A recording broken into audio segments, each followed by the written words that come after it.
Dalam video ini saya akan menjelaskan tentang hasil BRI Liga 1, diwarnai kartu merah Wawan Hendrawan, PSM bikin Bali United telan kekalahan perdana. Bola.com, Bantul, PSM Makassar melibas Bali United dengan skor 2-1 dalam lanjutan pekan ke-7 BRI Liga 1 2021/2022 di Stadion Sultan Agung, Bantul, Minggu, tanggal 17 Oktober tahun 2021, sore. Seluruh gol baru tercipta di babak kedua, dan hasil ini sekaligus menjadi kekalahan perdana Bali United di musim ini. Pelatih PSM Makassar, Milomir Seslija, melakukan sedikit rotasi dalam timnya, meski kembali bertumpu pada Bektur Talgat Ulu, Serif Hasik, dan Willem Jan Pluim. Di kubu Bali United, nyaris tidak ada perubahan signifikan pada susunan pemain, termasuk gelandang Eber Besa yang tampil sejak menit pertama.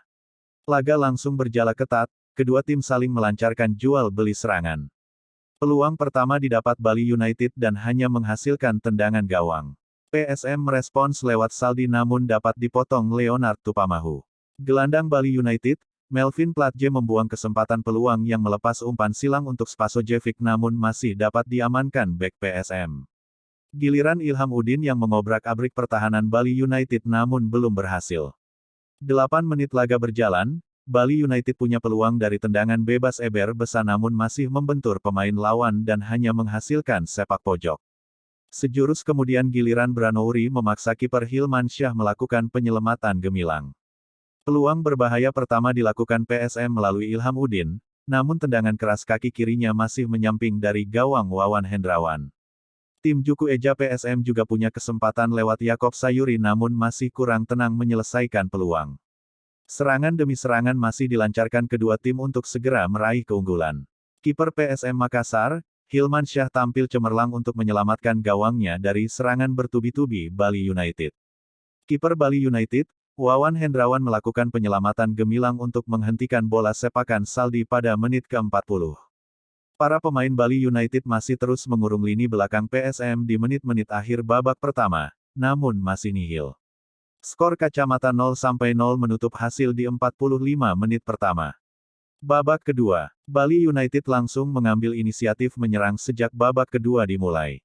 Spasojevic nyaris membuat gawang PSM jebol, namun lagi-lagi kiper Hilman Syah kembali dengan sigap mengantisipasinya. Gempuran bertubi-tubi dilakukan Bali United, satu di antaranya peluang Melvin Platje dan Spasojevic, namun keduanya justru saling berebut menyelesaikan peluang di depan gawang.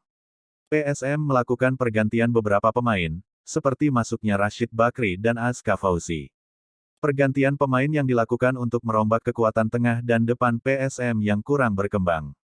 Stefano Cugura juga ikut melakukan pergantian pemain untuk Bali United dengan memasukkan Kadek Agung di tengah dan Lerby Eliandri untuk penyerangan.